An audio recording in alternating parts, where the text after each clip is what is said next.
یہاں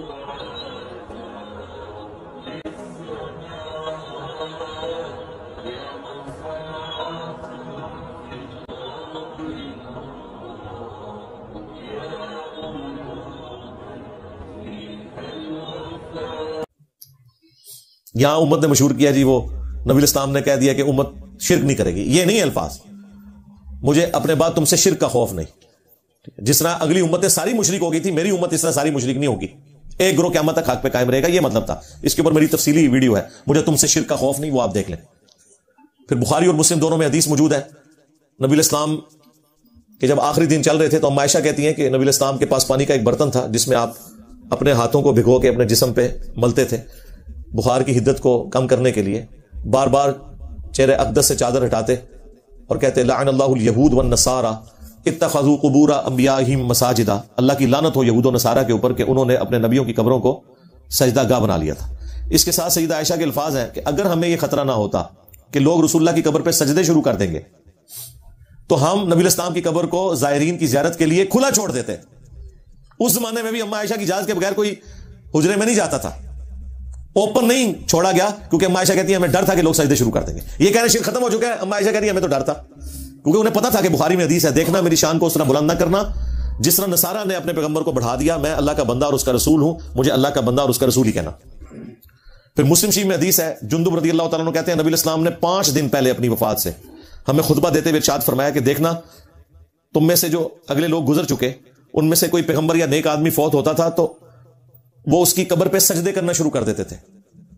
میں تمہیں اس بات سے منع کرتا ہوں.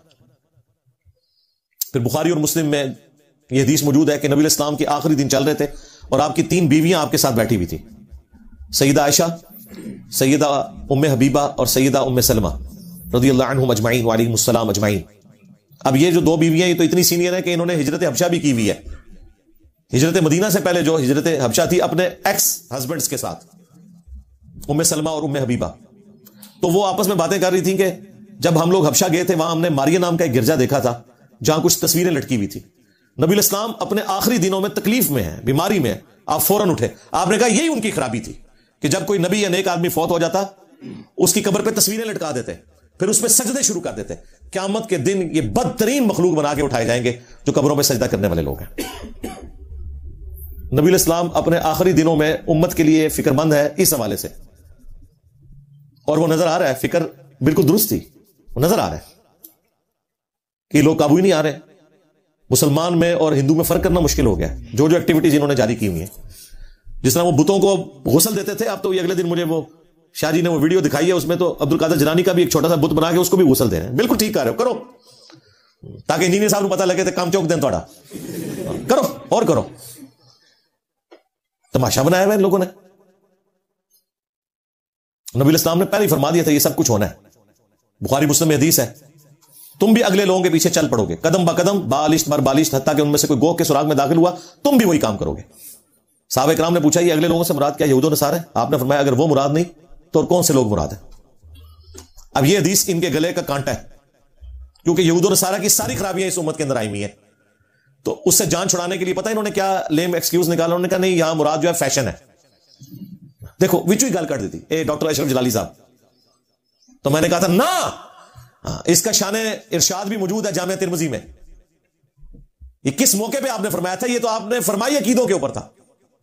غزوہ حنین کے موقع پر جو مشرکین عرب کے خلاف آخری جنگ تھی فتح مکہ کے بعد ہوئی 3-4 مہینے بعد, اس میں جب صحابہ کرام جا رہے تھے تو راستے میں انہوں نے ایک درخت دیکھا جسے ذات انواد کہا جاتا تھا. مشرکین عرب اس کے ساتھ اپنا اسلحہ لٹکاتے تھے جنگ میں برکت کے لیے.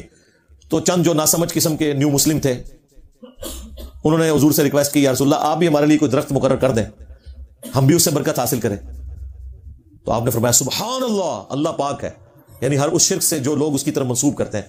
تم نے تو آج وہی بات کر دی جو صحابہ موسیٰ نے کی تھی. پھر نبی اسلام نے سورۃ الاعراف کی آیت نمبر 138 پڑھی کہ جب حضرت موسیٰ علیہ السلام اپنے صحابہ کے ساتھ سمندر سے پار لگے اس سمندری جھیل سے, تو ایسی قوم کے پاس سے گزرے کہ جو بتوں پر اعتکاف کیے ہوئے تھے. تو ان کے ساتھیوں نے کہا کہ آپ بھی ہمارے لیے کوئی اللہ کا بت مقرر کر دیں, ہم بھی اس پہ دھیان کر کے بیٹھے. تو موسیٰ علیہ السلام نے کہا کہ میں اس جاہل قوم سے اللہ کی پناہ میں آتا ہوں. تو نبی الاسلام نے اپنے ساتھیوں سے کہا تم نے بھی وہی کام کیا, حالانکہ وہ اللہ کا بت مانگ رہے تھے, یہاں پہ صرف برکت کے لیے درخت مانگا گیا, حضور نے اس کو اس کے ساتھ جوڑ دیا. یہاں لوگ یہی فیصلہ نہیں کر رہے کہ یہ آیات بتوں کے بارے میں ہے، یہ فلاں کے بارے میں ہے. بھئی شرک شرک ہے، چاہے جو مرضی کریں. بتوں والی آیات کو چھوڑیں. جو عیسیٰ ابن مریم کے بارے میں قرآن میں آیات آئی ہیں وہ تو بت نہیں تھے نا. تو آپ لوگ تو وہ عقیدے اپنے بزرگوں کے بارے میں مانے میں. اللہ تعالیٰ کہہ رہا ہے عیسیٰ اس کی ماں روٹی کھانے کے محتاج تھے، وہ نہ تمہارے نفع کے مالک تھے نہ نقصان کے. تو اگر عیسیٰ ابن مریم کسی کے نفع نقصان کے مالک نہیں اور روٹی کھانے کے محتاج ہے تو باب تشائی کوئی نہیں. اب کیا بہانہ کرو گے؟ اور اس آیت میں اللہ نے من دون اللہ بھی کہا عیسیٰ ان کی والدہ کو، اور کہا نفع نقصان کے مالک بھی نہیں ہے. کہانی ختم ہوگی. یہ بتوں والی آیت تو نہیں ہے. تو اس موقع پہ نبی الاسلام نے جب یہ دیکھا تو آپ نے فرمایا تم بھی اگلے لوگوں کے پیچھے چل پڑو گے، قدم با قدم، بالش بر بالش، حتیٰ کہ کوئی گوہ کے سراغ میں داخل ہوا تم بھی وہی کام کرو گے. یعنی صحابہ کرام نے وہ جو درخت مانگا تھا نا برکت کے لیے، نبی الاسلام نے اسے کہا کہ یہ بالکل وہی کام تم نے کیا جو صحابہ موسیٰ نے اللہ کا بت مانگا تھا. اندازہ کریں نبی الاسلام کی سینسٹیوٹی کا لیول دیکھیں. یہاں قوم نے کہا ٹھیک ہے جی جو مرضی کرتے رہو. میں اپنی گفتگو کو کنکلوڈ کروں گا قرآن کی اس آیت کے اوپر، سورہ توبہ کی آیت نمبر 31. اتخذوا احبارهم ورهبانهم اربابا من دون اللہ.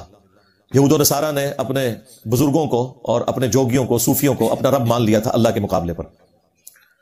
یہاں پہ بھی انہوں نے اپنے بزرگ بابوں کو رب مانا ہوا ہے. اس کے کانٹیکسٹ میں ایک حدیث ہے جامع ترمذی میں، اور شیخ البانی اسے احادیث صحیحہ میں بھی لے کے آئے ہیں.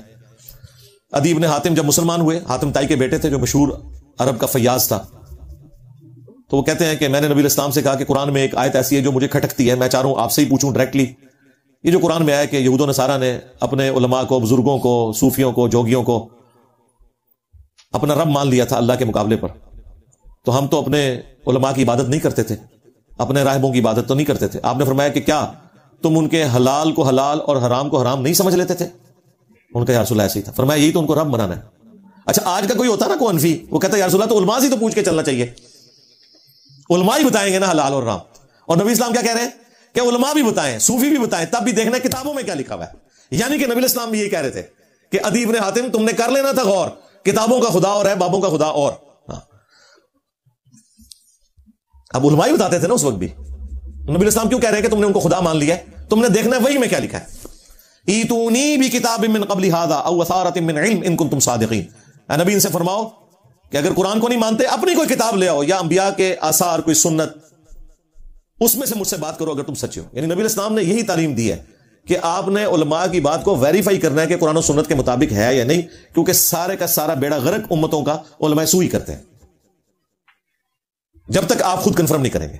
ہم یہ کہتے ہیں علماء سے پوچھیں، بلکہ پوچھیں ان علماء کو کہ کدھر لکھا ہوا ہے، ریفرنس دیں، بالکل لے لیں، کیونکہ عزتیں انہوں نے اللہ رسول کے نام پہ ویل کی ہوئی ہیں. اگر یہ ہمیں کہیں گے نا کہ ہمارا کہنا کافی ہے، تو بھائی اگر آپ کتابوں کو، قرآن کو، احادیث کو پس پوچھ ڈالو گے پھر تمہاری عزت بھی ختم. سیدھی سی بات ہے. ہم نے عزت اسی کی بنیاد کے اوپر تمہاری کی تھی. جب تم نے غداری کی ان کتابوں کے ساتھ تو اب دیکھ لو اللہ تعالیٰ نے تمہارے اوپر کتنی بلا چھوڑ دی ہے بڑی. ہاں میرے نبی سا ہے ہی کوئی نہیں، تیرے بابے تھے شاہ ہی کوئی نہیں. صلو علی محمد وعلی محمد، اللہم صلی علی محمد وعلی آل محمد واصحاب محمد وازواج محمد وامت محمد اجمعین الی یوم الدین. آمین.